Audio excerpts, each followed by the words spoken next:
So I will call to order the regular meeting of the Finance Committee for Thursday, June 2nd, 2022. Are we in compliance with the open meeting law? Yes, sir. You have an agenda that was posted on Tuesday, the 31st. It has not been amended or modified. Moved by Eberl to adopt the agenda as posted for this morning's meeting. Seconded by Flint. Before I take a vote, I would ask that that motion and second and the vote agrees with moving item number C, which is an update on the American Rescue Plan Act and a request, I believe, from the City of Baraboo and Madison College. Move that up ahead of B after A, because the city administrator for Baraboo has to leave at 9:25, and hopefully he will be able to be here for that presentation then. Agreed. Agreed? No problem. Yep. All in favor signify by saying aye. Aye. Opposed, the same. The motion is unanimous. The agenda is unanimously adopted. Minutes from our previous meeting.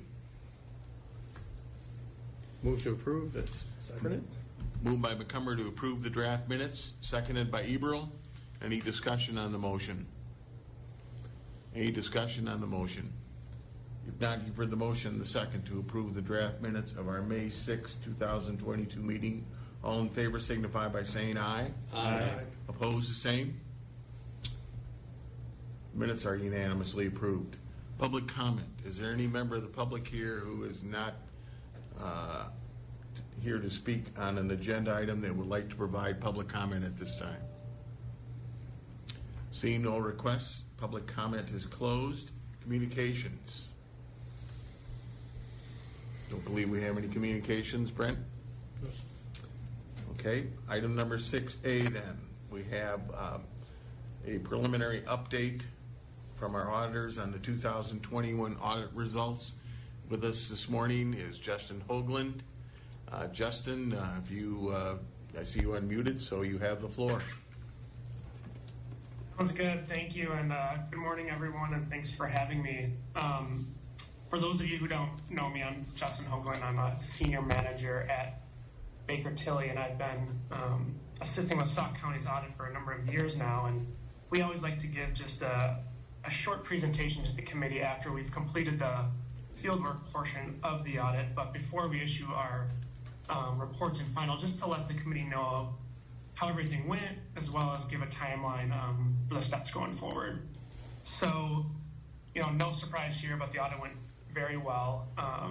So thanks to Carrie, Lynn, and everyone else for being so well prepared as usual. The past couple of years, we performed the audit remotely due to COVID. However, this year we did take a hybrid approach. So we were on site at the county for a couple of days. I know we went out to the highway as well, and then we did work remotely for a couple of days, which did seem to be a good mix for all involved. We are expecting to issue an unmodified or clean opinion on the financial statements, which is the same as prior years, so no issues there. We also had no audit entries or corrected misstatements as part of the audit process, which again is a testament to the great work performed by Carrie Lynn and the others at the county. Again, something really to be proud of, not having any audit entries. As far as a timeline going forward, Lynn and Carrie are currently putting together the draft financial statements, and then it will go through our review process. The financial statements are normally due by June 30th, and we're currently trying to meet that deadline. However, the county was granted an extension until I believe it's August 1st this year, so we have some cushion, if needed, to get that issued. As far as some very preliminary, financial results, and we will do a more detailed kind of presentation on this to the committee after the reports are issued.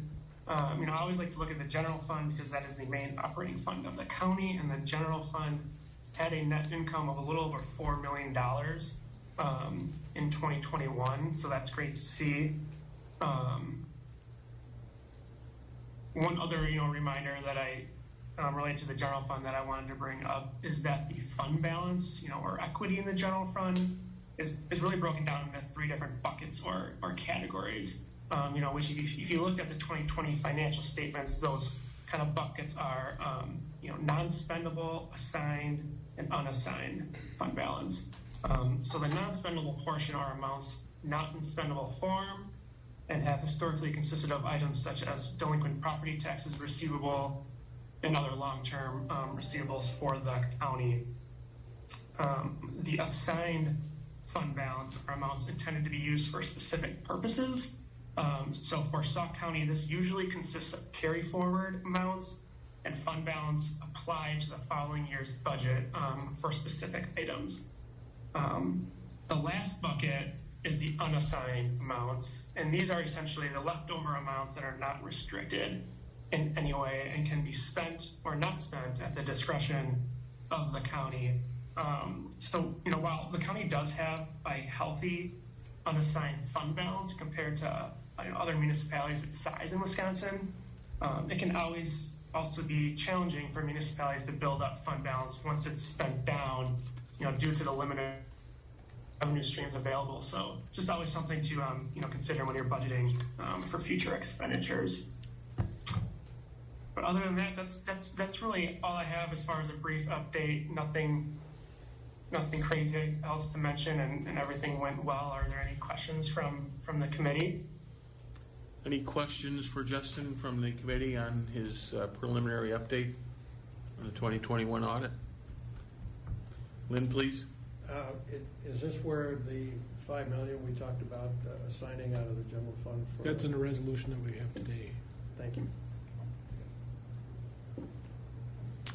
Other questions? Other questions for Justin? Good. I guess not. We're good, Justin. All right. Well, thank you all for your time and have a good day. Thank you. You too. We will now move on to item 6C, and that is a update on the American Rescue Plan Act, or ARPA. We have with us this morning representatives from the city of Baraboo and from Madison College, and if they would, I don't know, like to move to the table now, or are you going to operate from there? We don't have a mic to pick you up then. Oh, man, we can move on. Okay. You're going to have to share. Maybe Just grab the mic. Do you want us to just sit up here? Yep. Come on, Casey. I'm loud enough. You're loud enough? It's the best view of him on camera. We have to turn it on, or is it already on? Okay. Screen. Good morning. Thank you for the opportunity to come and present today. My name is Caleb Johnson. I'm the EMS chief with Baraboo District Ambulance Service. Shauna Marquardt, Regional Director for Madison College, so overseeing the 2 campuses in the Northern District. I'm Casey Bradley. I'm the city administrator and representing UW Baraboo. Yep, so Melanie Black Gibson as well. And unfortunately, the fire chief, Kevin Steve, was not able to make it this morning due to illness. Going around. Yeah. I believe that you received a copy of the slide deck prior to the meeting. If you want to mind, Brent, just as we go through, switching through. The first slide is just showing site location, building design concept, and the intent would be to incorporate into the design of the new station a regional training facility to serve this greater region in collaboration with UW and Madison College. Just kind of add on that, if you guys are aware, the city of Baraboo is currently building a new fire facility and EMS. So we're currently in the process of merging Baraboo District Ambulance Service with the city of Baraboo Fire Department. And the intent is to create a new district that will serve the entire region we're in this process. We've got land that we're currently using eminent domain on. We'll have that hopefully by the end of this month. And then construction will start in the spring of next year. We're currently in design. We're actually looking at splitting this. The city's committed up to 15 million so far, and we're looking at going to 20 million and doing 2 facilities now. We're actually looking at an east side location and a west side location. Given the growth projections that we have right now, we're expecting about 58% growth over the next 5 years in the city of Baraboo. So we're trying to be proactive instead of reactive. And obviously, staffing our EMS, our fire, and our law enforcement service is a challenge, and training and educating those folks is an even bigger challenge for the entire region. So we've reached out to MATC and UW Baraboo in partnering on how do we get training here. And this is something that obviously Sauk County would benefit from, every law enforcement agency, every fire department, every ambulance service in the entire region would benefit from this. So that's kind of the background of how we got sitting here today. This goes back to a discussion that we had earlier about number of residents that will be impacted by this. This actually has an impact on every resident in the county, because we can better train the fire departments, the ambulance countywide to meet certain requirements, and bring in MATC or Madison College. It's all right. I don't care which one you call us. Yep. Madison Yep. College and UW Baraboo to join in with that, to provide services and training on the EMS, the fire, and police for this. Yeah, and I could just add, one of the elements that we're looking at the college is, the serving the K through 12 system better. So allowing us to do the fire academies. I believe I heard Brandon Green say that 3 of the folks that they have on the firefighter came from the high school academy. And I know that one from my daughter's class is serving up in La Crosse. And so it's a way for us to provide that continuum. Melanie and I kind of talked about taking it from the 2-year realm then into the 4-year realm. So being able to service all of the educational needs on that spectrum. It also would allow the high schools around us to participate in this training center, so that they wouldn't have to go to Madison, our Madison Truex location, to utilize pieces of that training. So. And I'll jump in from the campus side. We've had a conversation with our chancellor and our deans, serving the law enforcement side specifically, and had some local conversations on partnering with individuals to do advanced investigatory opportunities for our law enforcement, which would make us a regional center of excellence for individuals from across the state on the law enforcement side to come in and to practice investigation. What that basically comes down to is building a house where they can go in and use that house actually for training for investigative services. We have one of those down at the Atlantic Metro campus, which is highly utilized and very well regarded. So we could also provide that type of spectrum moving forward. So not only the K through 12, but obviously the individuals that are locally operating, and then beyond into the state to provide some advanced training. Where exactly is that? Right next to Burger King. Baraboo Motors is just north, Burger King's just south. Yeah, because it looks, from the map, it looks like you're condemning Dairy Queen, but that's not Dairy Queen. It's across the street from Dairy Queen. Burgess So- Septic, right? They used to have some. Yeah, it's the Burgess property. So Highway 136 is right here. Oh. Dairy Queen's right here. Burger King's right here. And then across the street is Baraboo Motors. Okay, got it. So it's about a 7-acre parcel that's split by Sauk Avenue. There's about 1 acre on the other side of the road.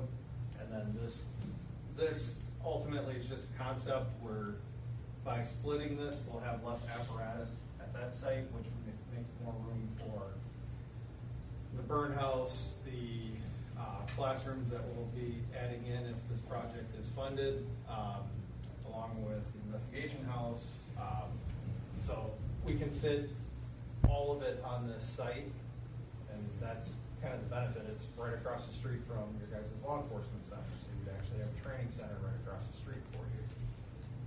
So yeah, it's something that is greatly needed in this region. It doesn't exist. We've talked with almost all of our area legislators. They're all in favor of this, so we're asking the state, even the governor's office is involved, and we're just trying to secure the funding. The city's committed to building basically the backbone that will create all of this and make this a possibility in the form of a new facility, and some of the training stuff will be put in as a part of the city project, but the bulk of this, the 200 plus seat classroom, the burn house facility for training, the law enforcement center for training. You'll have partial ambulances that need to be installed for training purposes. Those are things that the city just can't justify spending the money on, but as a region, if we can get funding, that makes it possible to where now you'll actually have degree programs that'll be run right out of here. So UW has even talked about bringing their law enforcement degree to Baraboo so you can get a 4-year degree, which, obviously if you guys know how hard it is filling law enforcement positions, imagine if you're able to send your staff over to get trained and get their degree right here, start growing their own in-house leadership and building it that way. So it's a unique opportunity that wouldn't exist if we weren't doing this project. I think I'm going to jump in too and say that part of the collaboration and partnership is with the campus located less than about 1.5 miles away. We also are looking at bringing forensics in.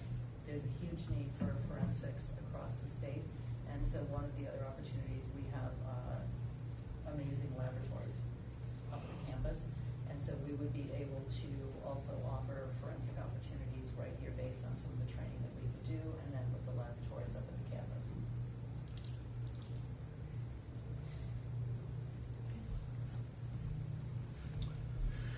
So for the EMS side, the training potential would allow for all levels of EMS certification to be completed right here in Baraboo, but to serve all of Sauk County. And one of the struggles right now with recruitment is accessibility to training courses and the requirements for the high fidelity simulation mannequins that the colleges need to meet accreditation standards. I don't know if you want to add on to that?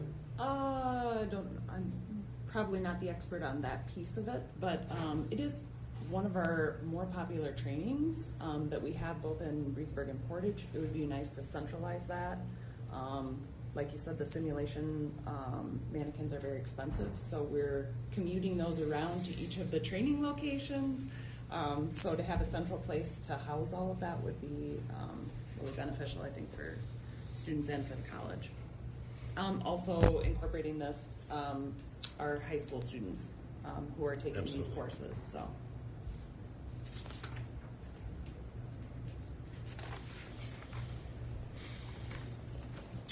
For fire, we spoke about the majority of these already, but again, the same concept, K through 12, and then those within the county seeking fire certifications, they would be able to go through the entire course without having to visit the Truex campus in order to complete their field or practical sessions. Yeah, and I know Jessica Sochi was going to be here today. She's the Dean of our Health and Human Protective Services at the college. But this will also give us an opportunity, is it Fire Medic? Is a new degree that we just became accredited for, so it's a great hybrid position for our local departments, and we would be able to offer that here as well. From the high school perspective, Baraboo has a very successful program, and we go in and we teach a program right at the high school through the fire department, and we do get that training, get them down to Madison and all that.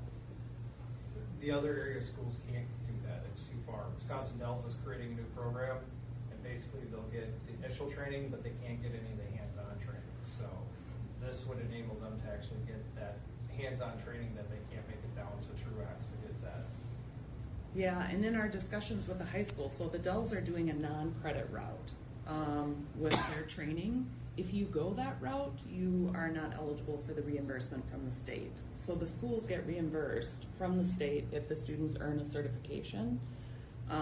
So yeah, we're in discussion. We actually have a meeting with them next week. Our president's coming down, and so yeah, I think we're hoping that the concept will be embraced by all of the high schools in the area as well.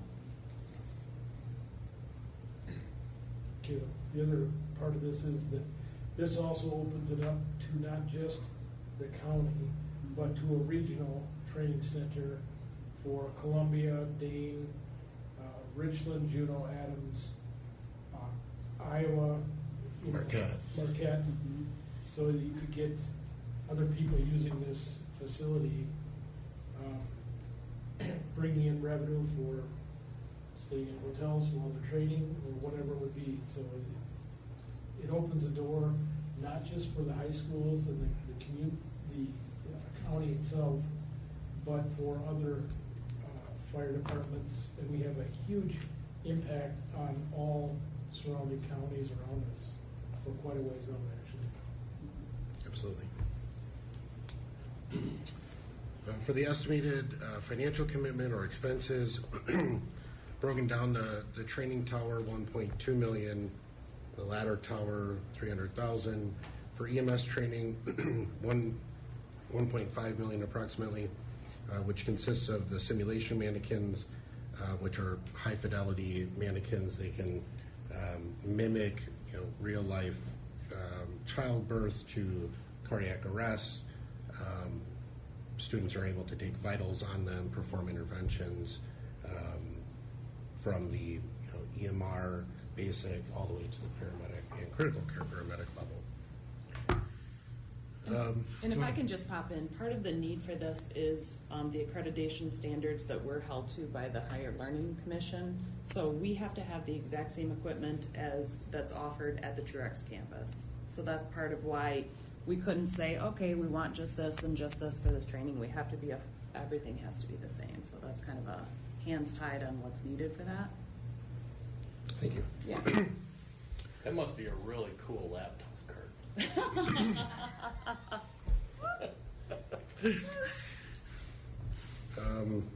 So then just broken down by EMT, AEMT, paramedic, the buffer, and the laptop card. For I building, can get you specifications if you It's just, wow. for building modifications and the additional space, that's anticipated to cost right around $1 million, and then just over $900,000 for design fees and contingency. So a total of $5 million is what we're seeking to be able to fund this project. If you guys just want to pay me $36,000, I'll carry them around. it does include the laptops. Oh, okay. It's a mobile unit that you take into the classroom, it charges them, and then the students grab the laptops, and yeah. So it's not the card itself. Oh, okay. Questions, Mike? Two things. Yeah. You state now we have programs in Reedsburg and Portage. Yeah, limited, yep. Now, they will be consolidated to the Yes. Baraboo campus. Yep. Or to this new. Yeah, so that would fall under what we, the college currently calls the Northern District. So we would operate essentially a campus here in Baraboo. Related to that, then, Yep. I assume that's a cost savings to your program. Potentially. Okay, so therefore, who's going to pay the budget once this stuff is all paid for, all built? Who pays the light bill, the heat bill, the training? Is it split up between City of Baraboo and whatever, or is there a cost to Sauk County for an ongoing expense? No, this would be, ultimately, the facility would be owned by the city of Baraboo, and, we would charge a facility fee for their training, and that's how it would get paid for. The county's not on the hook. The county would not be on the hook. We're just asking to get this built. We've got a commitment for the programming from both colleges, so that's where we would generate the fees to pay the costs. I mean, the city itself is not gonna be burdened by it. Obviously, if the program fell apart, then we'd have excess space, but ultimately, that's how it would be sustained and maintained, would be a facility fee, and, we'd set up a fund to, if they need stuff replaced, there should be funding in there to replace equipment and things like that. Thank you. Lynn? I think Mike is touching on a really crucial issue. By the way, I think it's a great idea. I mean, this is really a good example of forward-looking planning. But I think it comes down to governance. Who's the ask? You're asking for $5 million, but who's asking for that? Is that the city of Baraboo? Is this, excuse me, let me do like they do on TV, the endless question. But I see lots of participation in here from the university, from MATC, from the city of Baraboo, and possibly some other agencies, whatever. Should this be a standalone activity? I mean, is this really something the city of Baraboo, take this as don't take it personally, that the city of Baraboo really has the assets it takes to manage something like this? Or should this be some kind of a cooperative, different kind of entity represented by a different governance body? And I'm just throwing this out on the table, but I'm seeing this thing kind of like lots of cooks, but no chef. I think this would be very similar to the relationship that the city and county currently have at UW campus. So we own the facilities. None of us educate as a part of our responsibility in local government, but we own the facilities. And that's exactly how we would do that there. So, the theory there is the city and the county, we jointly own all the buildings on the UW campus. Everything inside of those buildings is owned by the UW. And so in this instance, we would use, this equipment, the things like that, that would be owned by the city. They would be responsible for using it and operating it. And it'd be a very similar arrangement to what we have at UW Baraboo already. So I think the framework's already set for this relationship, and you're a part of that already.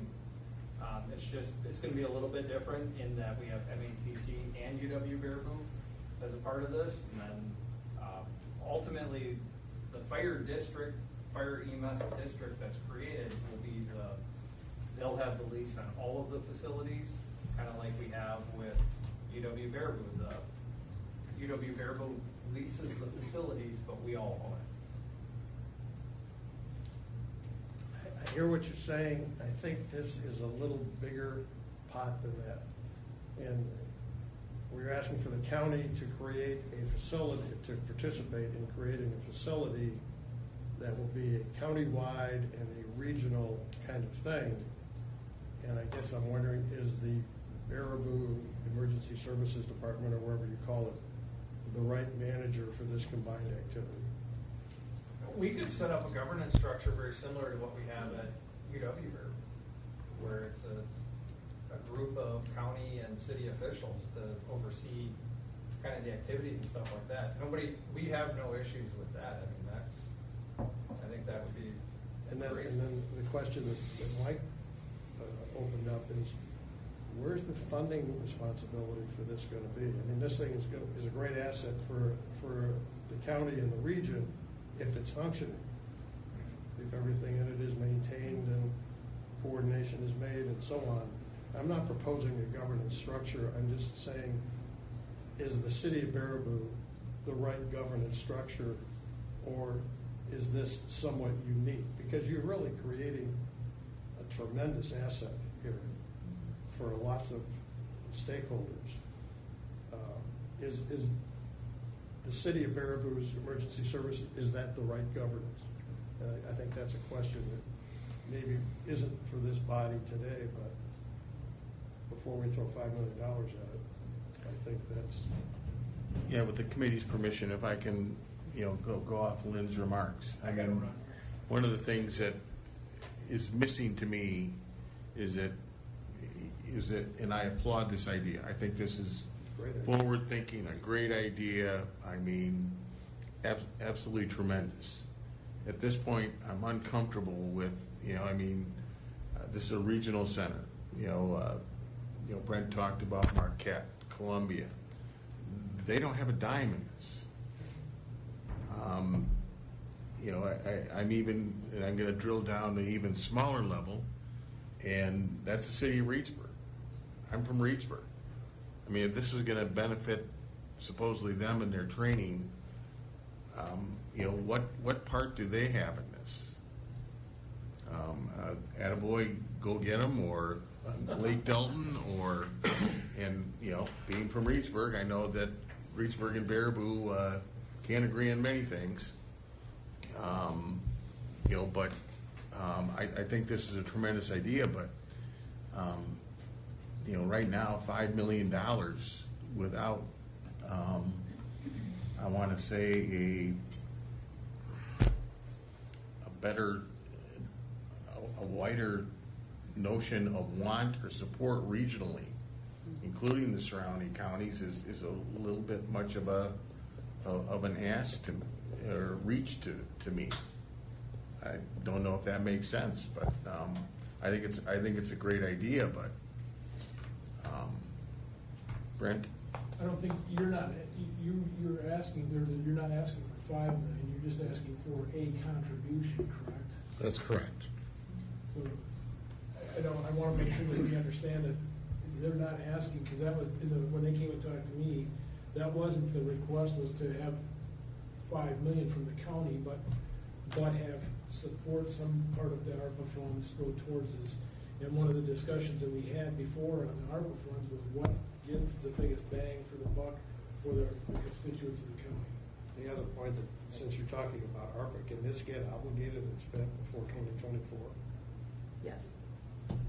Because that's, Yes.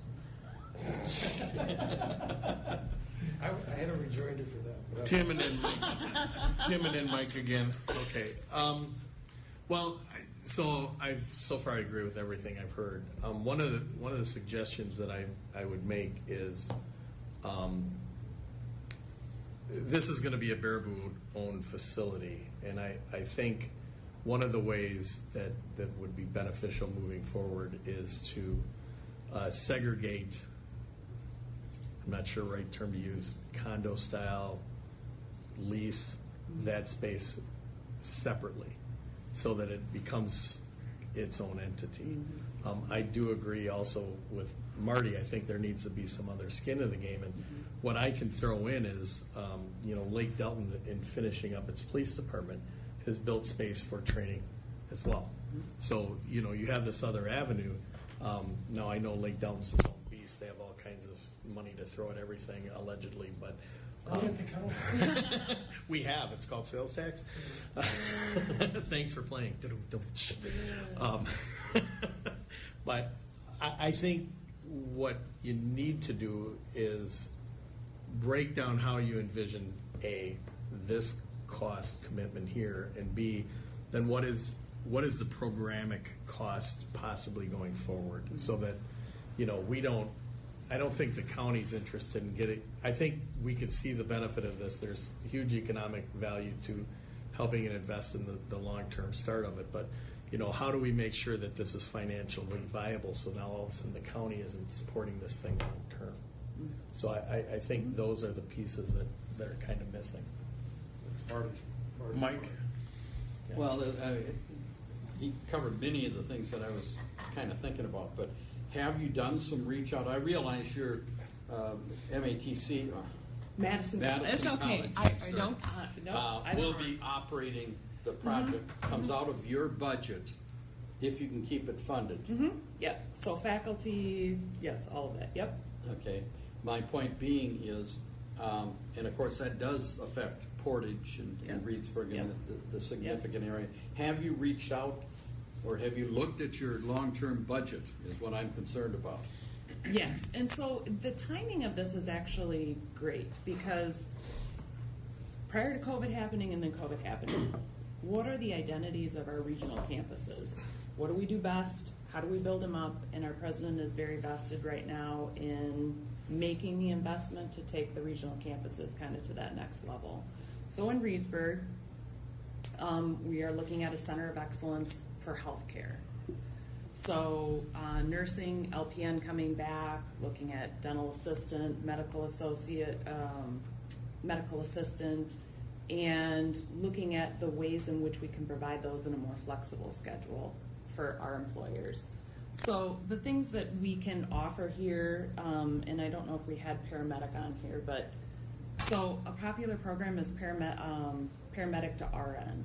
So we all know that the hospitals around here are hurting for nurses. So what are some trainings that we can have here that complement what we have going on in Reedsburg already? We have a huge concentration of veterans, and I know Casey would talk about that if you were here. We just got approved to do a military medic to RN program. So that's something that we could be unique and offer here. So I see that as like a part of building the Reedsburg campus back up.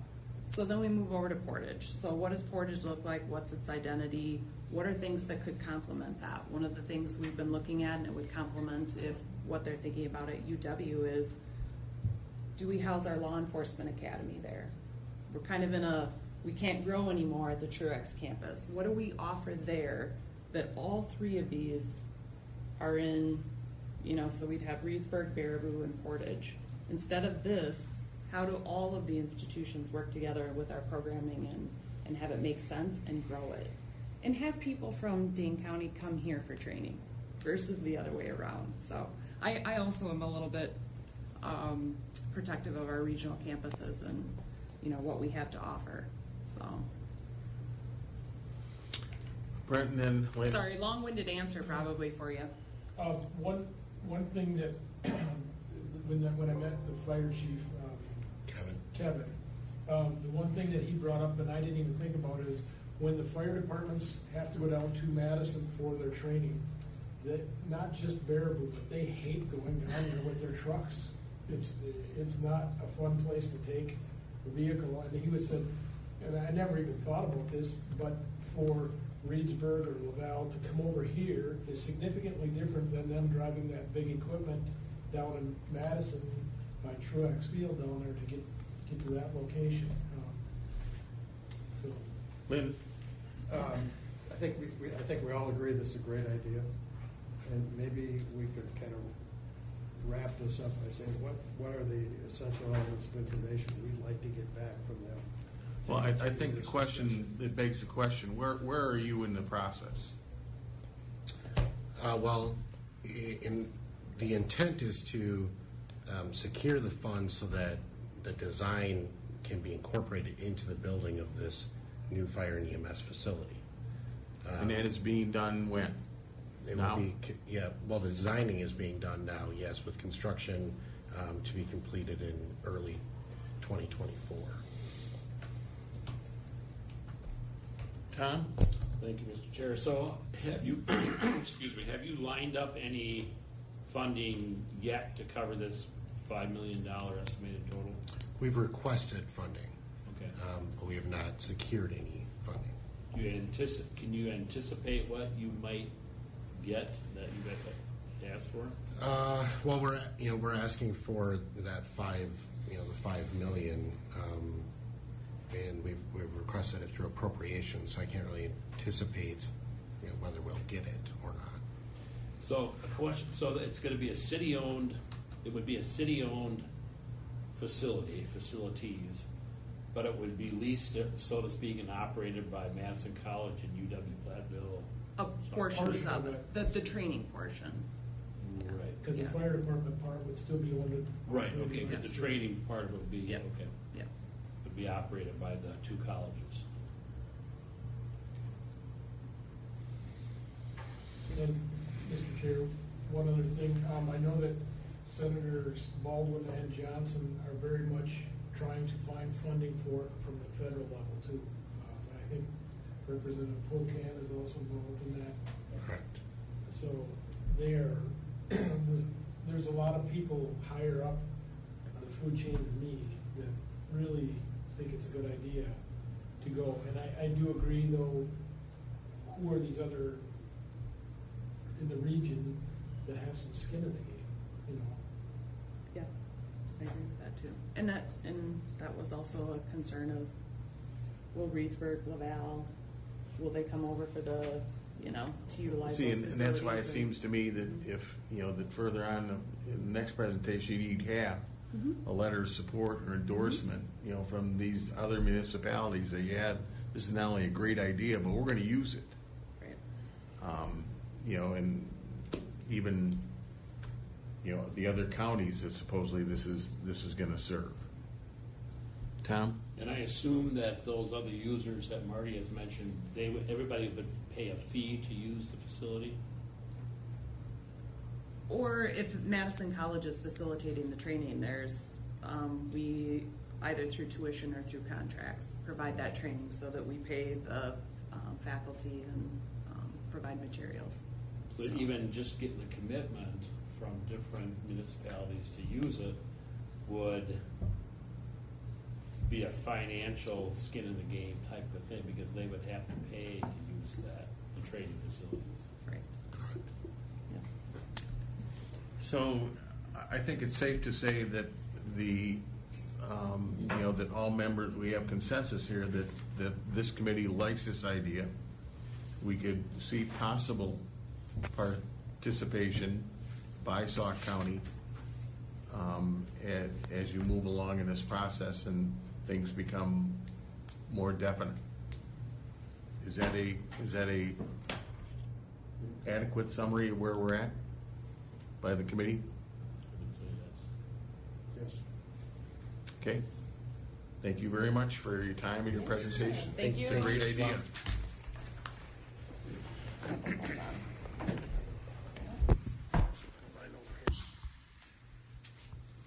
Thanks, Kevin.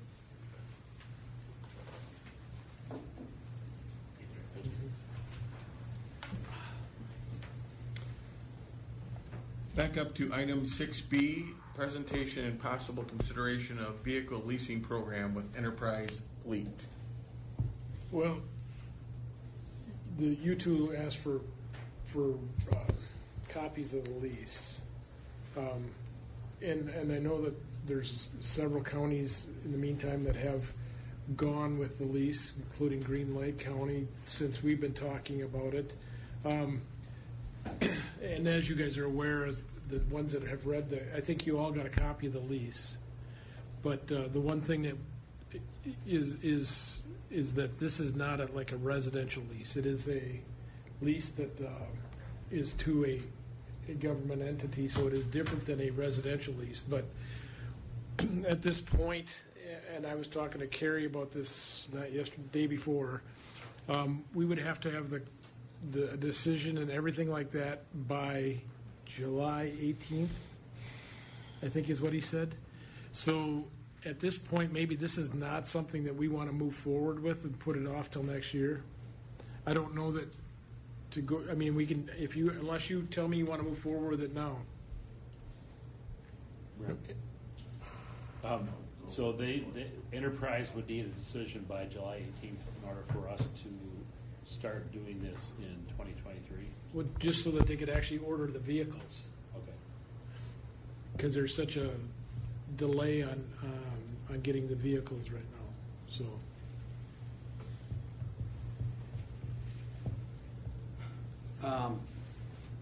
Would we have to have some sort of dollar amount budgeting for that on July 18th, or can we just say, look, we like the idea, and do we have to go in bow-legged and do the entire program, or can we kind of split it? No, if we chose to do it, I would not say, let's go in there and buy, what do we need, 34 vehicles or whatever? No, let's not do that all at one time. That would be really silly. I mean, we do have, I will use ADRC that was in here, I think, last month getting a new vehicle. Okay, and they had what, 50,000? I don't remember, allocated to buy a vehicle. Well, correct me if I'm wrong, Carrie, but that could be spread out specifically for that vehicle, for the lease, which is maybe 10,000 a year or something like that, 12,000. I don't, so it would be creating a carryover account, Carrie? And I would see that we'd still pursue getting the contracts in place and negotiated and ironed out, and have some thumbnail ideas of what we could budget for. There may be some that Enterprise could come up with for 23, even if we miss this July 18th date. So we could still pursue stepping into it if that's the direction that the board wants to pursue, but just at least get some ideas on what to put in the budget.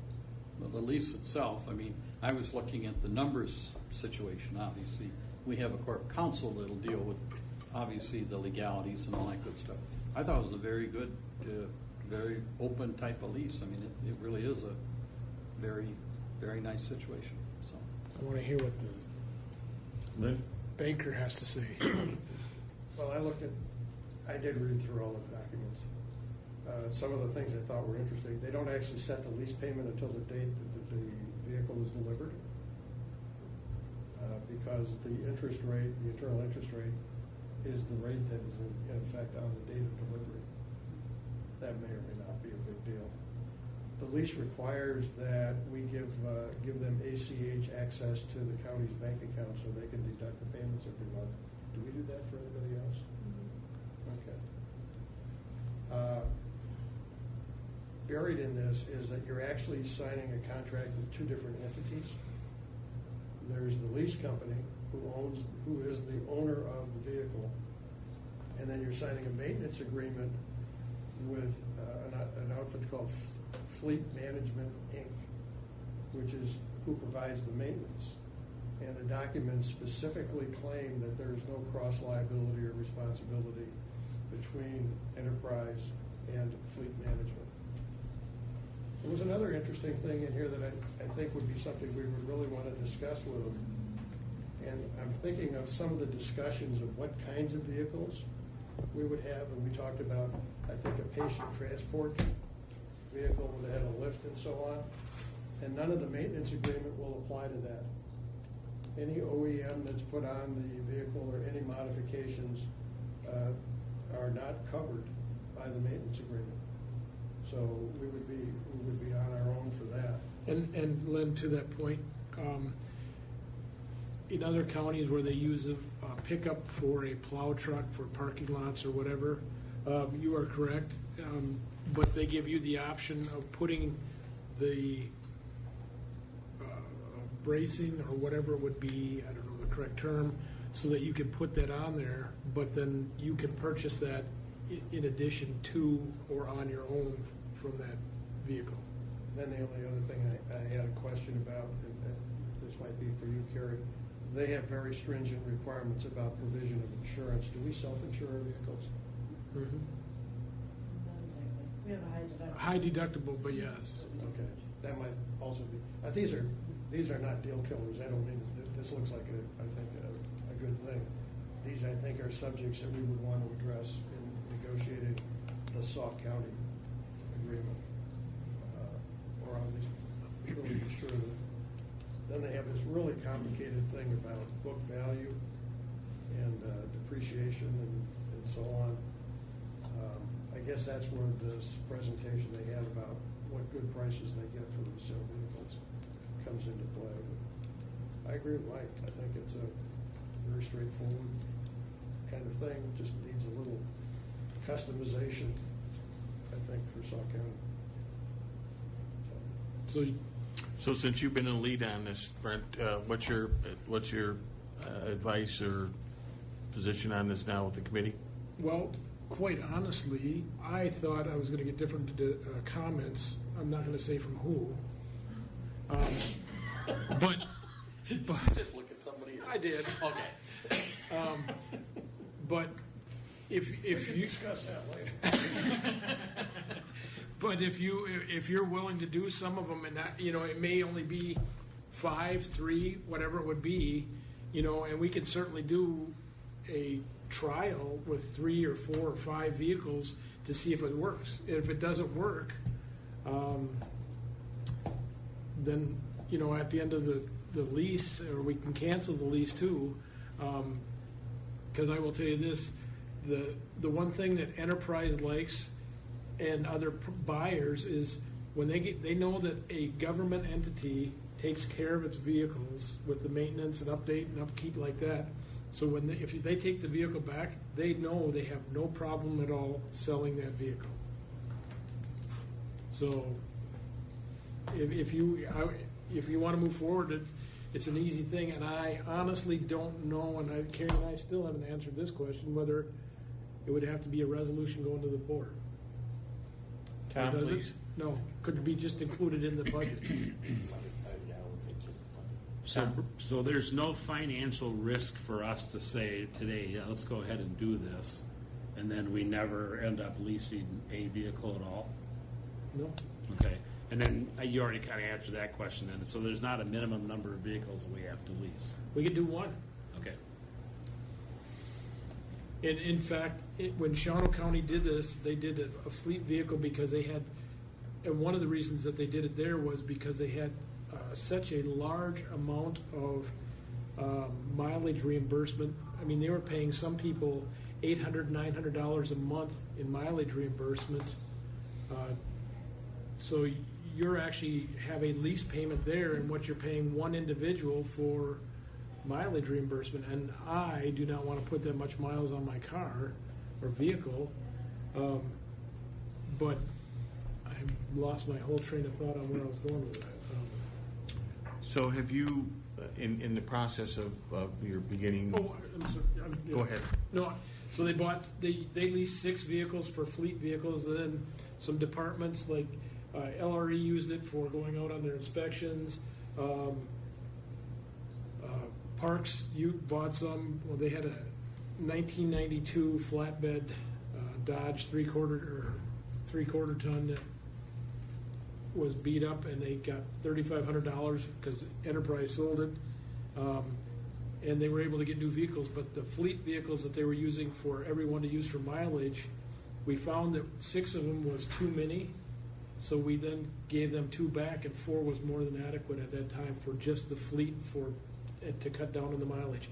So what Shawano County did was, if I was using a vehicle to go to a conference in Stevens Point or whatever, it was at a different mileage rate than it was for mileage reimbursement. It was like 20 cents, and that would come out, that same, out of my mileage rate that I have in my budget would come out and go to that fund from my office, or if accounting's using it, or whoever, for those fleet vehicles. That money went towards that payment, so it wasn't just something that we had put away. Now, like ADRC would pay their own for their own vehicles, but on the fleet vehicles, that mileage thing was put together, and then it was taken out of that account. So during your discussions with Enterprise, and as you kind of move this forward, have you identified, I want to call it low-hanging fruit, like, on 6 or less vehicles that, would be, very easy to identify to begin a trial program with Enterprise on this? Carrie probably has. I have not. I know Tim has named one of the cars vehicles like 18 times. It's what was that vehicle? The Pontiac Vibe.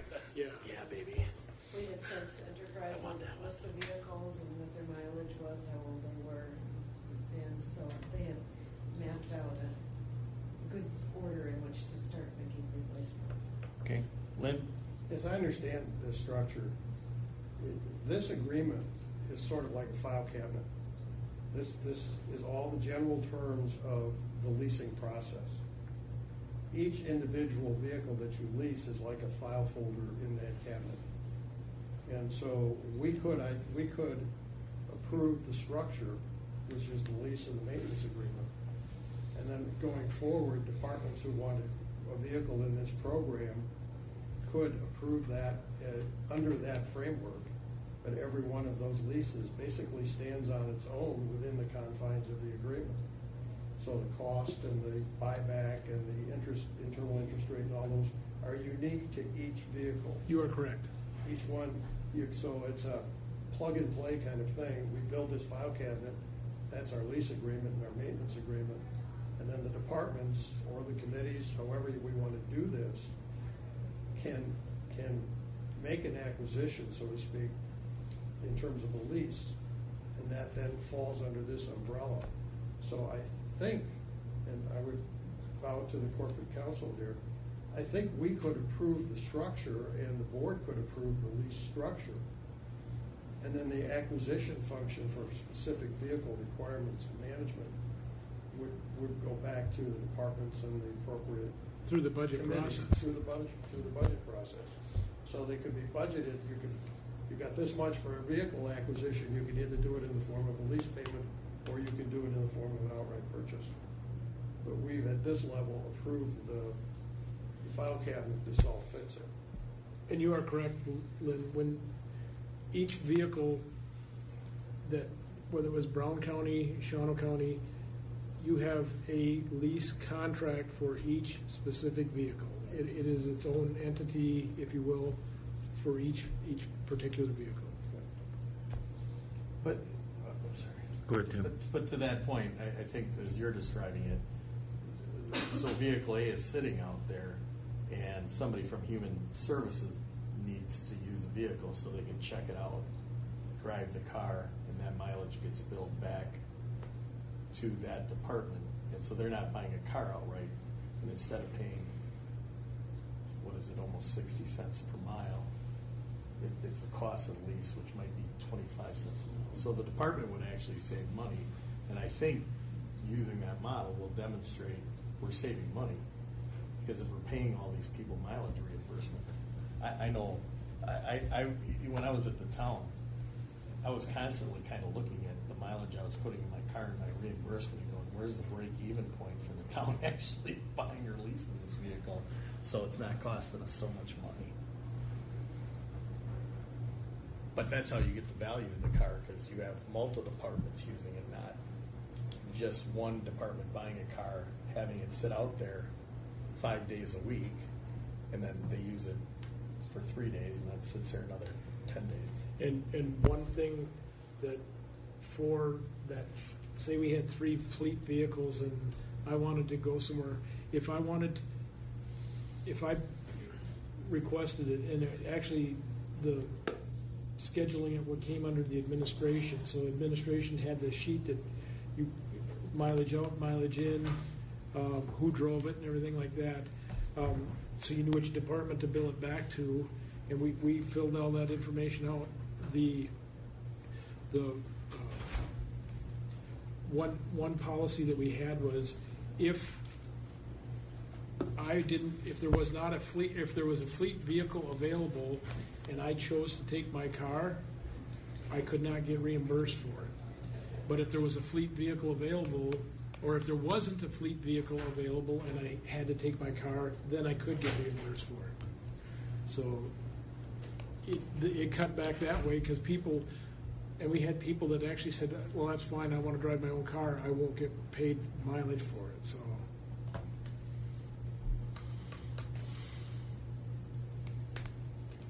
Lynn? I personally think we could go ahead with adopting the frame agreement and leave it up to the administrator if he wants to dip his toe in the water on a specific vehicle. Because there'd be no commitment to do all of them.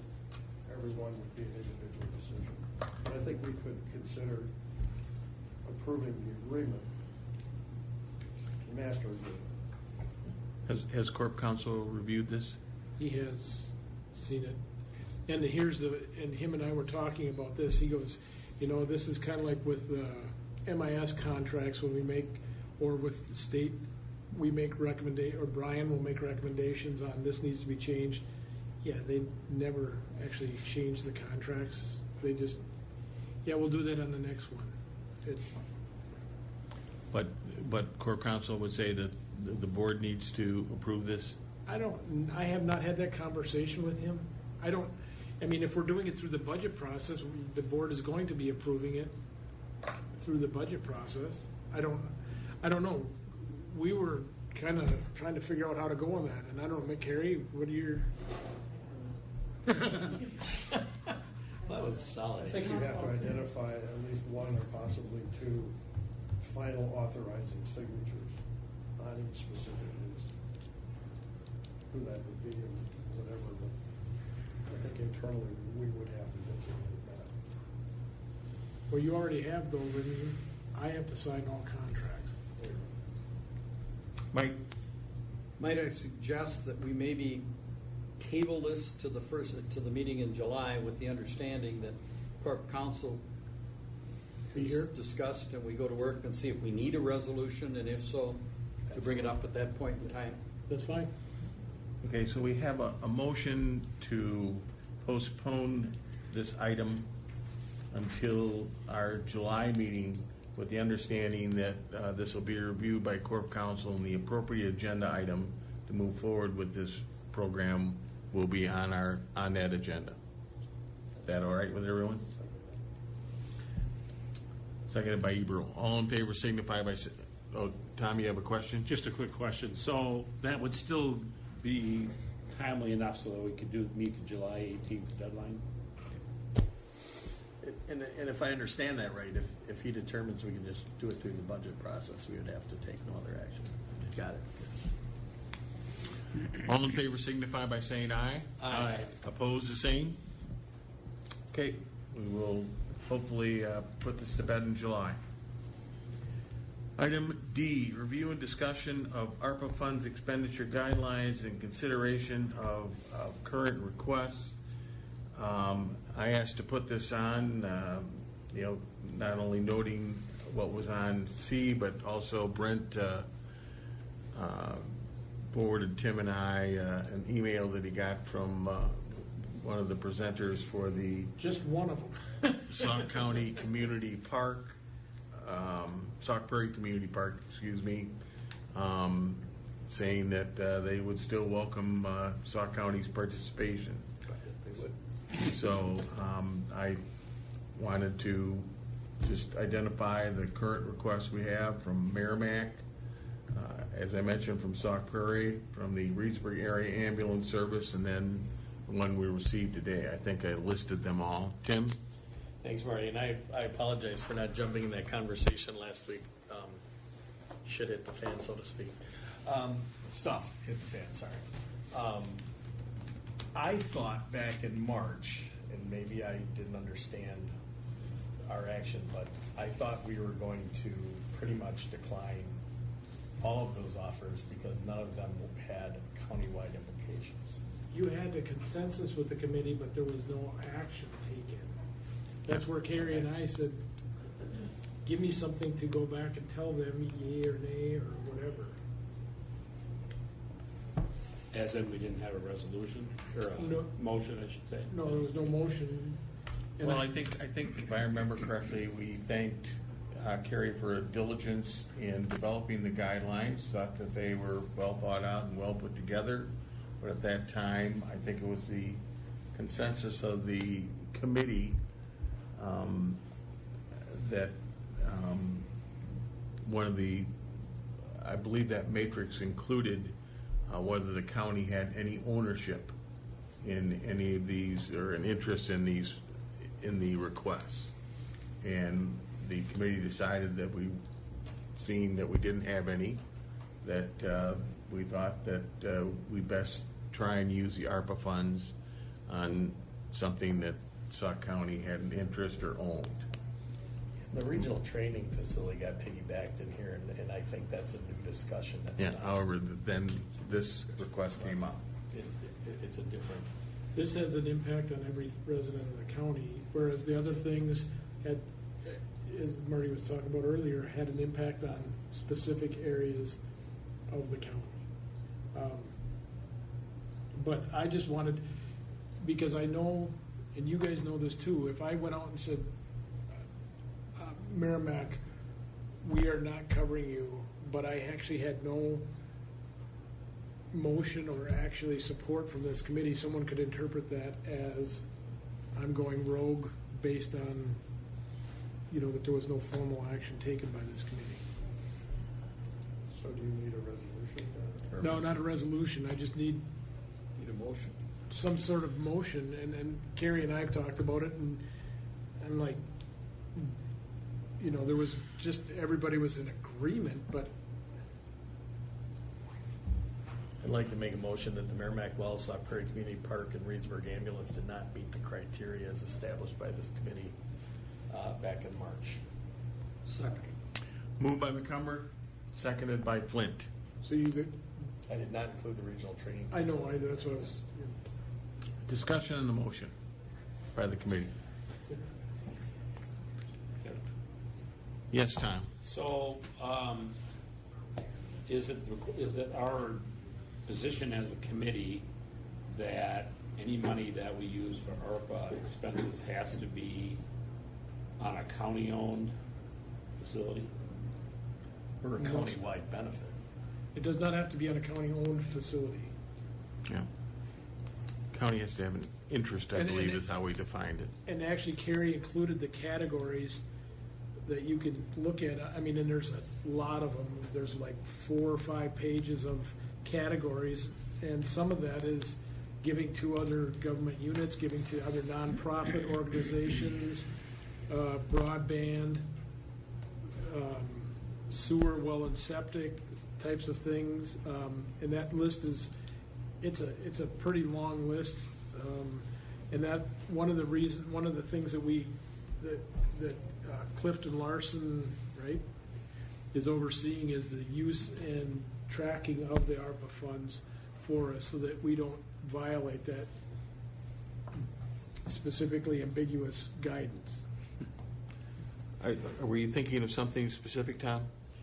I guess like the Sauk Prairie Community Park proposal, for example, that obviously will not have any county ownership, but it does potentially benefit a large or fairly high percentage population of Sauk County.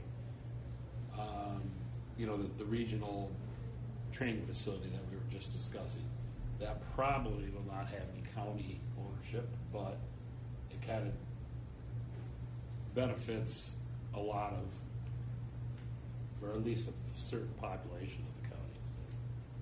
I don't know. Thank you. Mike?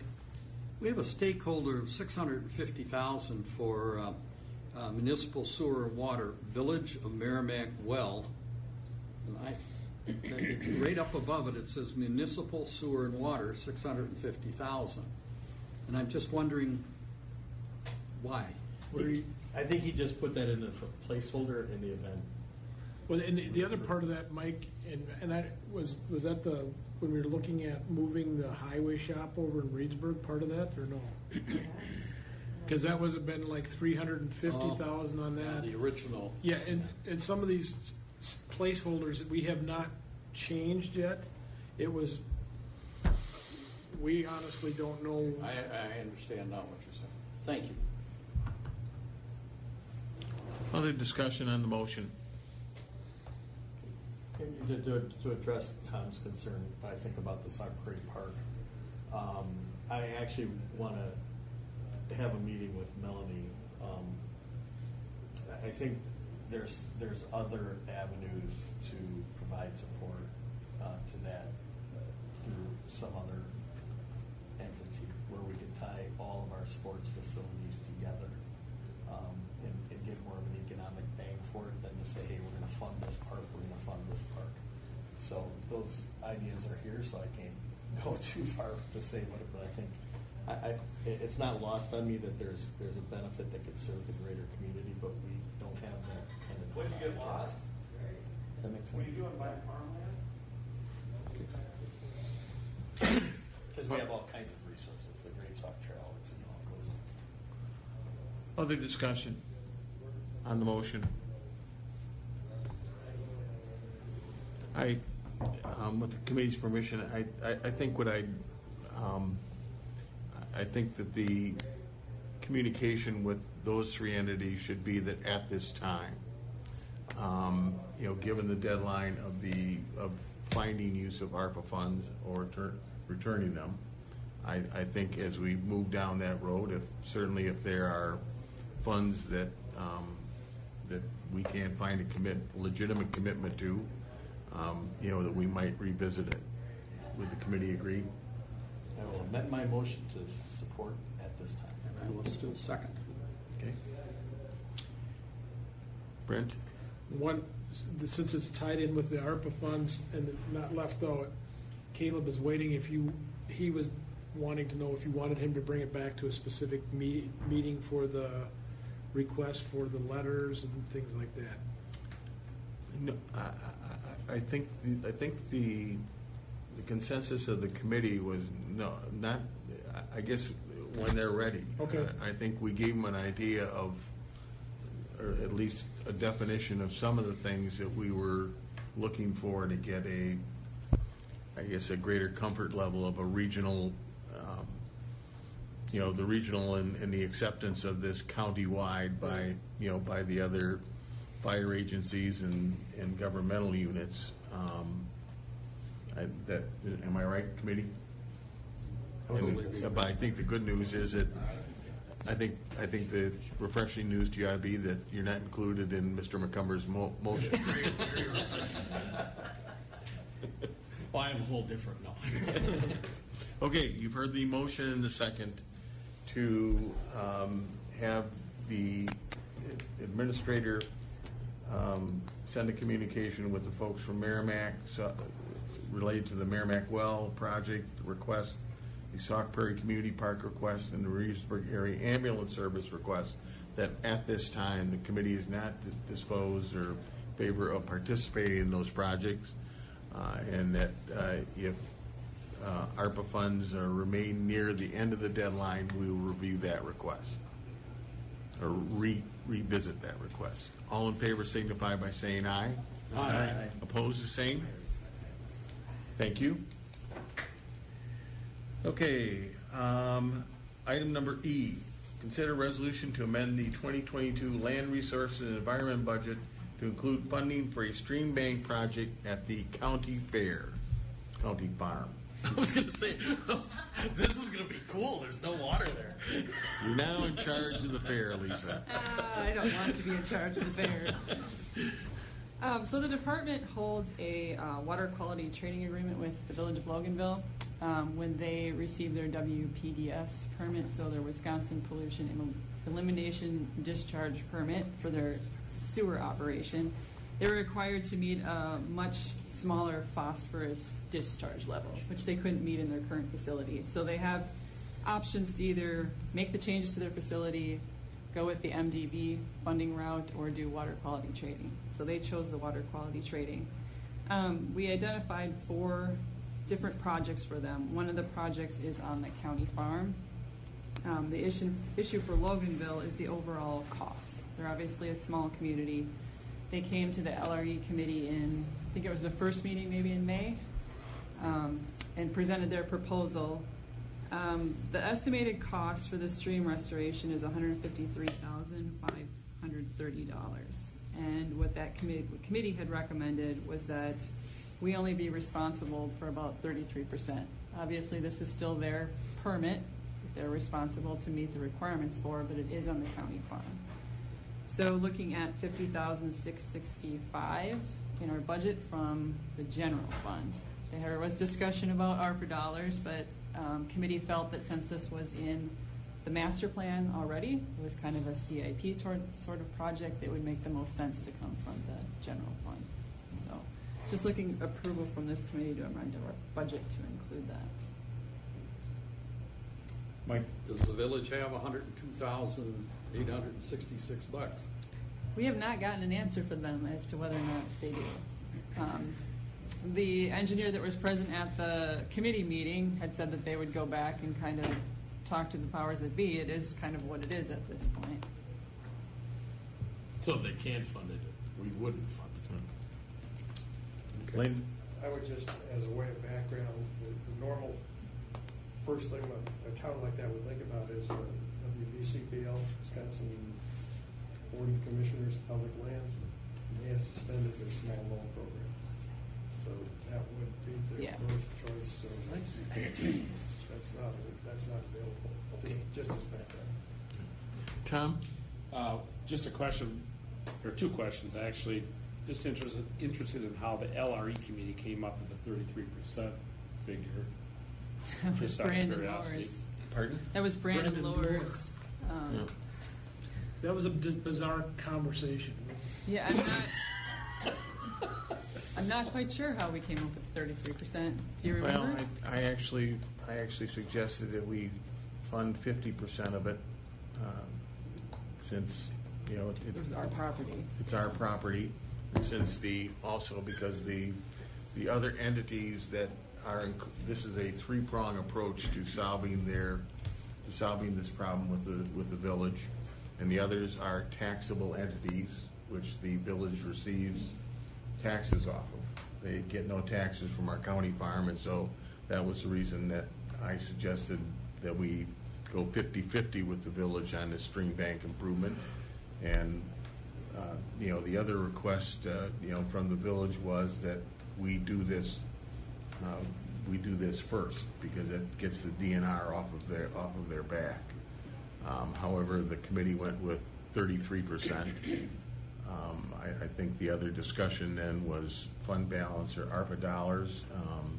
The reason that I think they went with fund balance is that the county board had just adopted the master plan for our county farm, and this project is identified in that master plan.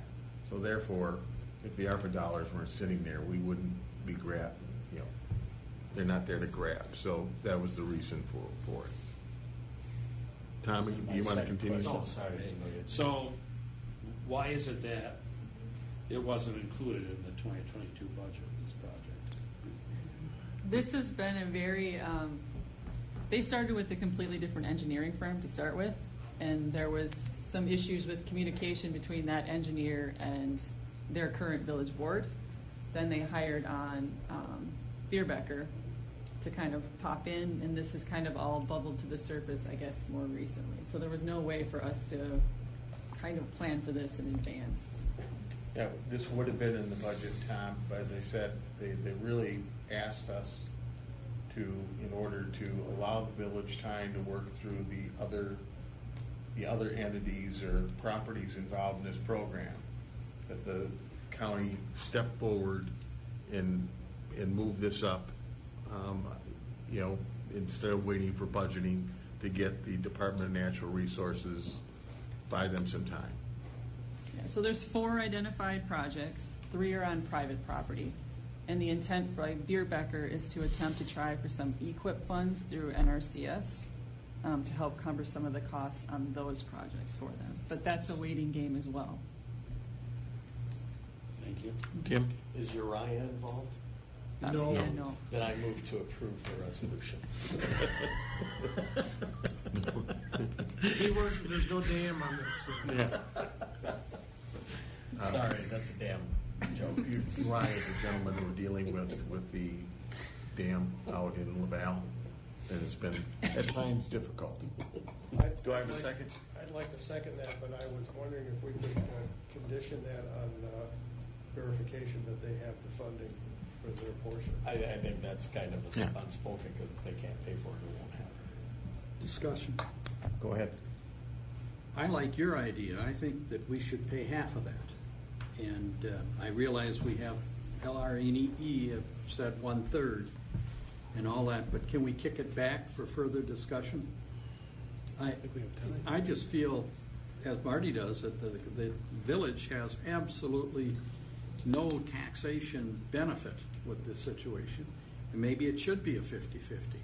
Well, Go ahead, Brent. Well, then to Marty's point, and he made this at the LRA committee, we just did the plan, and we were gonna have to do something with the stream bank anyway under our plan, correct? Correct, yes. So are we splitting hairs to say this is not part of our plan, but it is part of our plan? I agree with Marty on what he said, but I'm not one that gets a vote on this, so.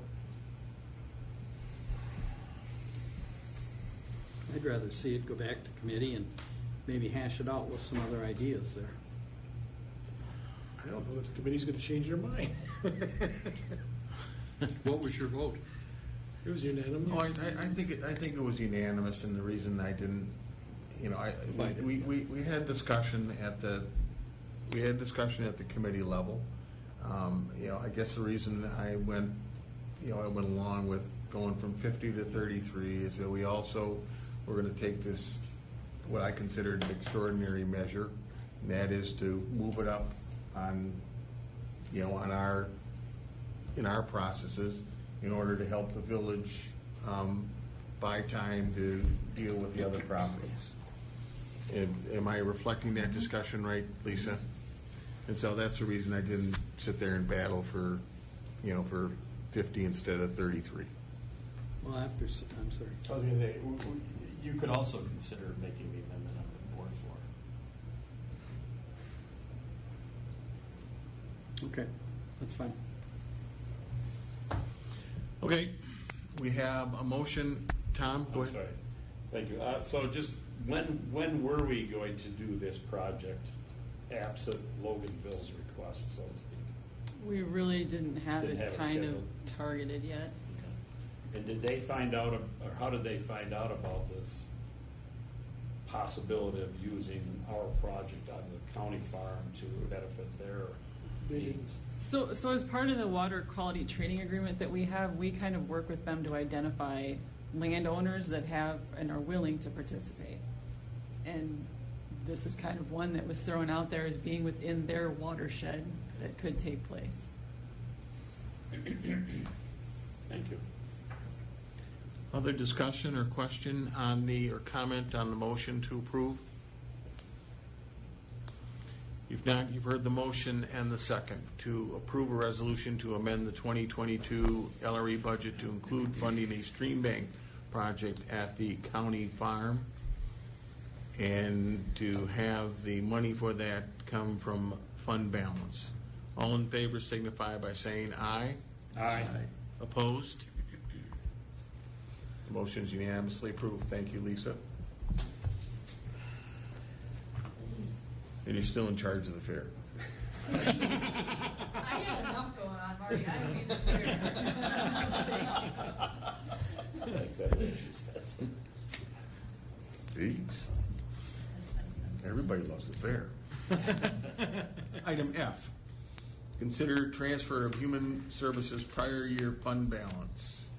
Make a motion to approve the carry forward of fund balance of $120,368.46 net. Moved by McCumber. Second. Seconded by Dorner. Any discussion on the motion? Any discussion or question on the motion? If not, you've heard the motion and the second to approve the transfer of the human services prior year fund balance. All in favor signify by saying aye. Aye. Opposed, the same. That motion passes unanimously. Item number G, discussion of possible securitization of opioid settlement payments to Sauk County. So this is with this, Marty, myself, and I don't know who else sat in on that Zoom meeting we had with WCA Von Briesen, or not, sorry, Tolis Law Firm, and Citigroup, was it? Pardon? Citi? Was it Citi? Yeah, Citigroup, Citigroup. and also with PMA. And PMA to this first settlement. There's 3 settlements. One was with Johnson & Johnson, a pharmaceutical, and they will pay out over, I think it's 8 years, correct, Carrie? And hold on, I have a. So I can show you what we're going to get if you'll just. I forgot to leave this. This is actually the first of 3 possible settlements. The first settlement is with The distributor. with Johnson & Johnson and distributors, other distributors. And I think there are two separate discussions here. One is that in the discussions with WCA and the participating organizations, there, because of Johnson & Johnson's credit rating, that payment not be securitized, and also with the payout schedule. However, with the other distributors, as Brett will show you, they're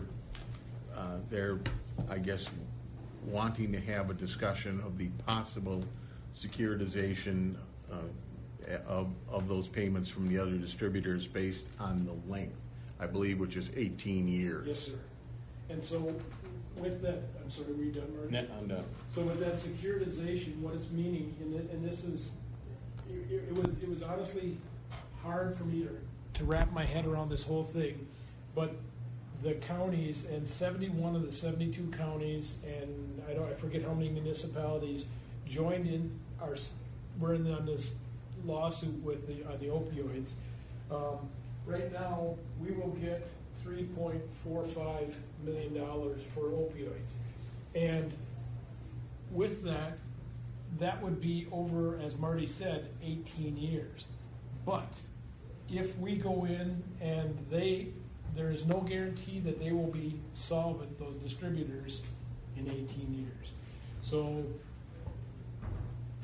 and either they would work together and take a loan out or bond out and pay all of the counties and the municipalities in one lump sum, and we would take our money.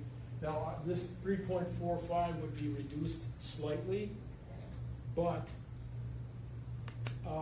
we would get the money up front, and it has specific uses that you can use it for. We can't use it to offset our budget unless it's going for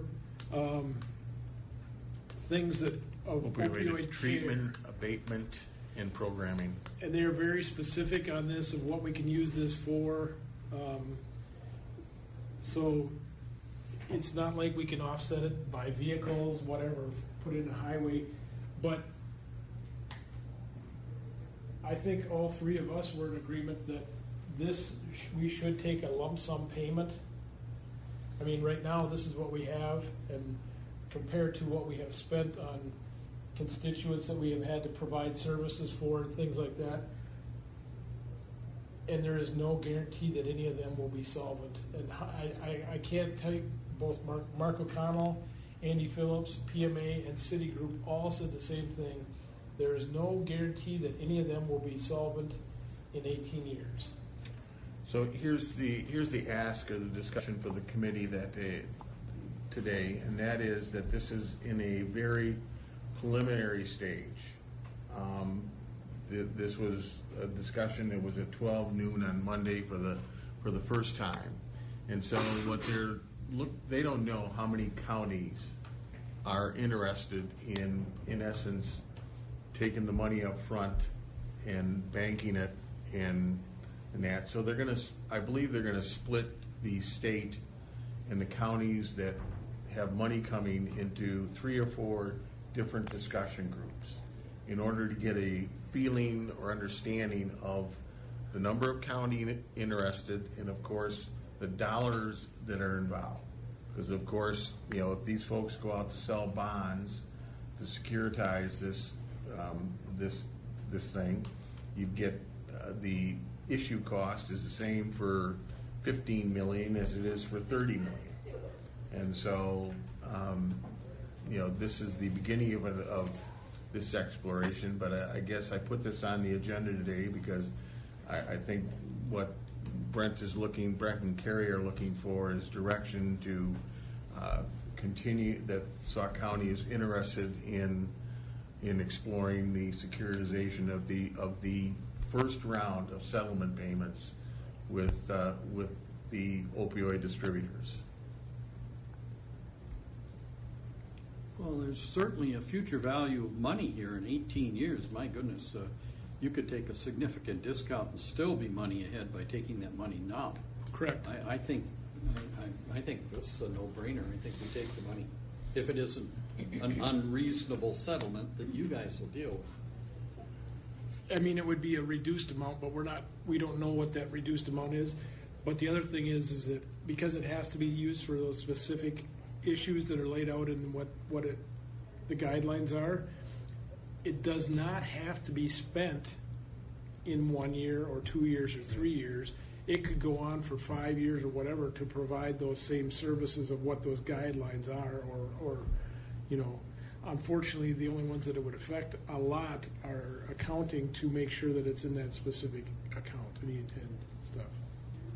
Tim? Yeah, I thought, So we had actually a chance, Kyle brought this up at the district meetings, and to me, I agree that it's a no-brainer, more from the fact that some of these companies may intentionally fold or go bankrupt and find a way to finagle out of it. Now I realize we look at it and go, well, Pfizer's probably not going away. We don't know that. But Pfizer's not one of them in this. Right, but I'm just saying, think of a large manufacturer that This is Johnson & Johnson and Three other distributors. Johnson & Johnson's payment schedule, I believe, is over 8 years. Correct. The other distributors is over 18 years that we would get this money. And this is only with the ones that is over 18 years that we're talking. Right. My understanding was that what is that family, the Prizzi or whatever the hell, had settled also, and that they were very close to the second group. Yes, those are the manufacturers. Right. There's the distributors, the manufacturers, and the retailers. Okay, so, they are working or near an agreement with the manufacturers. They're still working with the retailers, such as Walmart, Walgreens, so forth and so on, as far as what they are willing to accept as a responsibility for this epidemic. This is only with the distributors, Johnson & Johnson and other distributors. But my point being is, if we have some knowledge of what that settlement might be for the county, We don't. also might help. We don't, we'll get more money. We have 3 more settlements. 3 more? Potentially, 3 more potentially. This is just talking about this one. Right, I And I understand. apologize for naming being Pfizer, so I didn't assume, but it was the only name that could come into my head. Go ahead, Tom. Excuse me, Marty, you mentioned, excuse me, first, so this 3.52 million is just the first round? To my knowledge, yes. Yeah. Okay, so, all right. The other thing too is that we may, as a county, may find that we need more money. Well, would that 3.452 be divided by 18, and that's how we get the payments if we didn't? No, we get one, this is like the tobacco settlement with the state. Okay, so we would get a lump sum. That, as Brent has said, that can only be spent to address the opioid problem in this county and to prevent further addiction. Yeah, but I think Tom was asking if we don't take it, we get it in 18. Oh, we get it. We sit there and get 18 payments. Equal payments. We bet on getting 18 And we're payments. rolling the dice that, Right. didn't they say that one of them is already in the process of filing bankruptcy? Well, one of them, that's one of the reasons that they separated it out, is that, and are willing to not securitize Johnson & Johnson because of the 8-year schedule and also their financial position. But the other group is really impacted by one of the distributors and their challenged financial position. Excuse me, the other thing I was gonna say too is that we may need, or any county may need more of that money up in the first 5-6 years from now than we do when we would need in the 18th year. So I think we would definitely be better off to take the lump sum to begin with and have that money to use for the problem, because in 20 years from now, hopefully, excuse me, 18 years from now, hopefully, it won't be as big a problem as it is right now. So let's get the money in. Lynn? Sorry. If I could just back up a little so I understand the terms. The 3.4 million is going to be paid in 8 or 18 annual installments. Yes. No. No, part of that will be paid in 8 installments, but the rest, there's actually 4. So it's 2 different payment programs. It's 2 payment programs. Okay. And the proposal is to securitize this by, I assume, issuing a bunch of zero coupon instruments to be sold to the general market. I believe Citigroup is going to do that, yes. Okay. All right. Right now, that's who they're dealing with, Citigroup. Well, whoever does it. All right. You're looking, it seems to me you're looking at 2 decisions. You're looking at a credit decision and you're looking at a financial decision. The credit decision is, will you actually get paid? And the financial decision is, do we get more an hour later? Okay. Here's how I look at that. If you use a 6% discount rate, you're gonna get less than half of that amount in terms of present value. You're looking at 3.4, my guess is you're gonna be at 6%, you might get half of that. If you factor in the risk premium and everything like that, my guess is you'll be lucky to get $1 million. Well, you know what number I actually told Carrie? 40,000. Yeah, well, that, my phone doesn't do this, but I wouldn't, I think that's a little low. It probably is, yes. Because if I'm an investor and I'm looking at this, imagine the discount rate that I want for that 18th year coupon, okay? I need 40%. Just divide that into 72 to figure out what that, divide 18 into 72 to figure out what that's gonna be. So I think the overwhelming decision was the credit decision, and it kind of gets to be take whatever you can get. Whatever the math is on the underwriting and for the zero coupons and so on is really irrelevant. Because, you know, it's almost like a double or nothing kind of decision. And then if you take into account the inflationary impact of that, at 2% inflation, that 18th year payment is going to buy 1/4 of what it would buy today. So I guess it's really not much of a decision. The thing that I think is really intriguing is that Citicorp thinks they can find buyers for that 18th year coupon, almost like it ought to be a negative interest rate. And Wells Because they're Fargo. really making a loan, they're making a loan to the county, not to Johnson & Johnson or whoever. No, not to that, Jim. So, I guess, you know, compared to the tobacco settlement, the number, I mean, the math is very similar.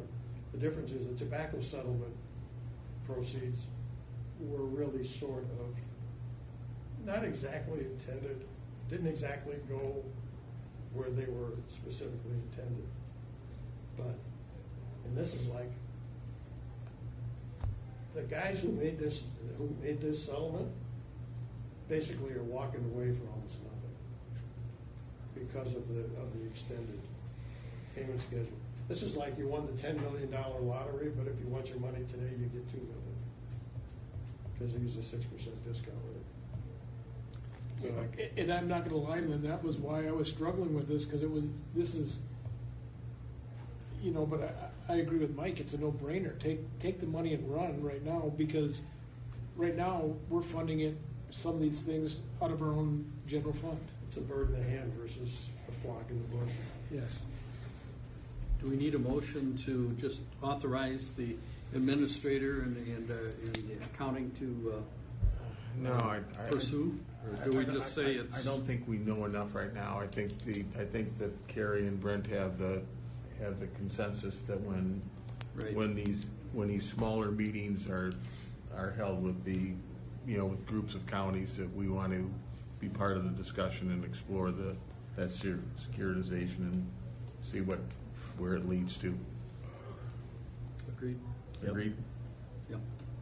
The best comparison I have is it's like trying to get money out of used lighting and theater They could equipment. sell these. They were really confident that they could sell it. Yeah, they were. Maybe the first few years. And if everybody went together, I think that would be 150 million, correct, Marty? Yeah, something like that. The conversation will go like this. Well, Mr. Wells Fargo, have I got a great deal for you? I've seen some of the financial decisions Wells Fargo's made. They might bite on that. Okay. Item H, plodding along. You could sell to the Social Security Administration. There you go.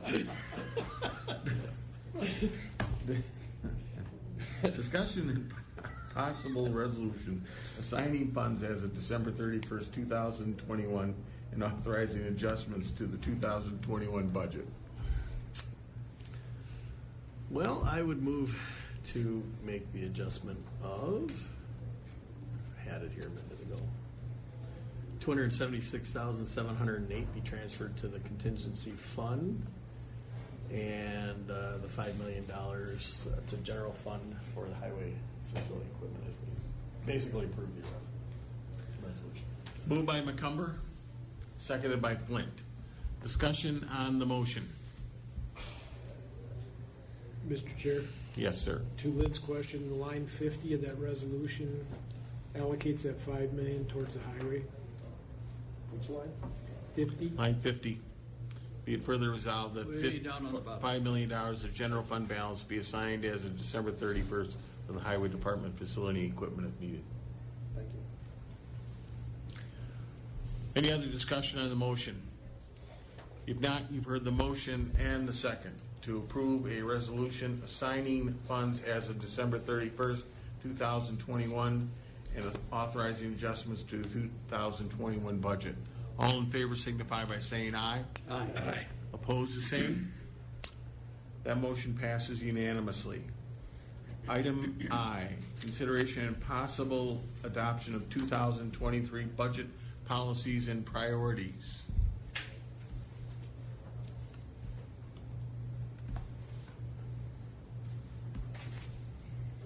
Well, we're at the point where we need to start kicking off the 23 budget. We've already done some preliminary things, we being Brent, as far as getting guidance out on requesting new positions, not requesting reclassifications because the county is pursuing a class and comp study.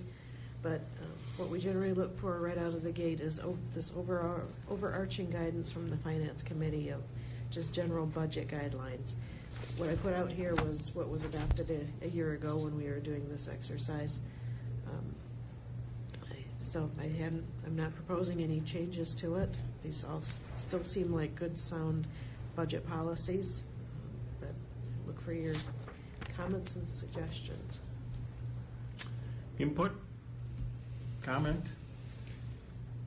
I liked it last year.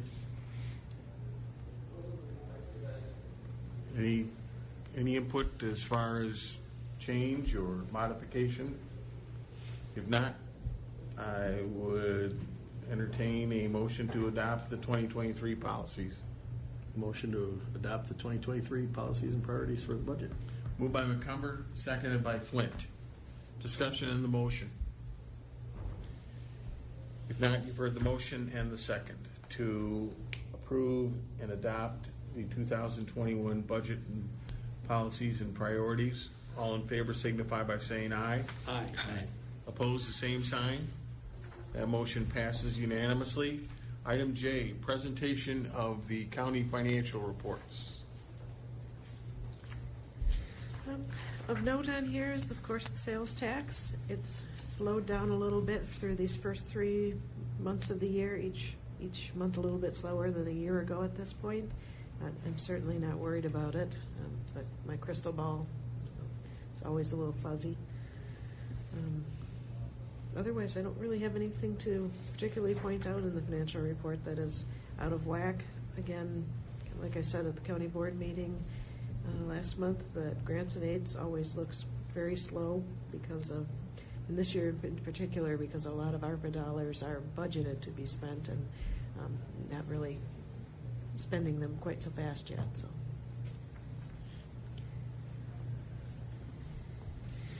Questions on the financial report? Lynn? Move to accept the report. Moved by Eberl to accept the report. Second. Seconded by McCumber. Any other discussion or comment on the financial report? If not, you've heard the motion and the second to accept the financial report for this month. All in favor signify by saying aye. Aye. Aye. Opposed, the same. That motion passes unanimously. The treasurer is at the state conference, her association conference, so she is not with us this morning. So if you have a question on any of her report, you will have to contact her when she gets back. You have a set of vouchers attached.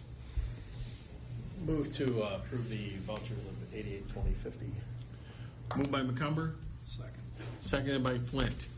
Any discussion on the motion to approve the vouchers for the treasurer? If not, you've heard the motion, the second, to pay total vouchers for the treasurer's department in the amount of $8,820.50. All in favor signify by saying aye. Aye. Opposed, the same. Vouchers are unanimously approved. Accounting department, monthly report. Gary? Over the last month, it's been all about audit for us, and it's been all about the timekeeping system. We ran, I think, 3 payrolls of parallel processing between our first tier of departments. Our first goal is to get the departments that are using Kronos currently off of Kronos so we can let that system fade away into the past. So the pay period that started this past Sunday is our first live with the new system. So we're still hammering out little bugs. We'll still keep an eye on the implementation, but it's exciting that we're finally moving forward with this after all these years. Any questions on the monthly report? I guess not. If not, item 8B, review and approval of invoices for the accounting department. Motion to pay. Go ahead. Moved by Dorner, Second. seconded by McCumber. Any discussion on or question on any of the invoices? If not, you've heard the motion and the second to pay total invoices for the accounting department in the amount of $520.14. All in favor signify by saying aye. Aye. Opposed, the same. The accounting department invoices are unanimously approved. Item 8C, review and approval of committee payments. Move to approve the board and committee payments. Moved by McCumber, seconded by Flint. Any discussion or question on the committee payments? If not, you've heard the motion and the second to pay total committee payments in the amount of $11,376.32. All in favor signify by saying aye. Aye. Opposed, the same. Those are approved unanimously. Our next meeting, July 7th, 9 a.m. July 7th, 9 a.m. If there's no other business to legally come before the committee, I'd entertain a motion to adjourn. Moved by Flint, seconded by Eberl. All in favor signify by saying aye. Aye. Opposed? We are adjourned. Thank you, everyone. That's the longest finance committee we've had. I know.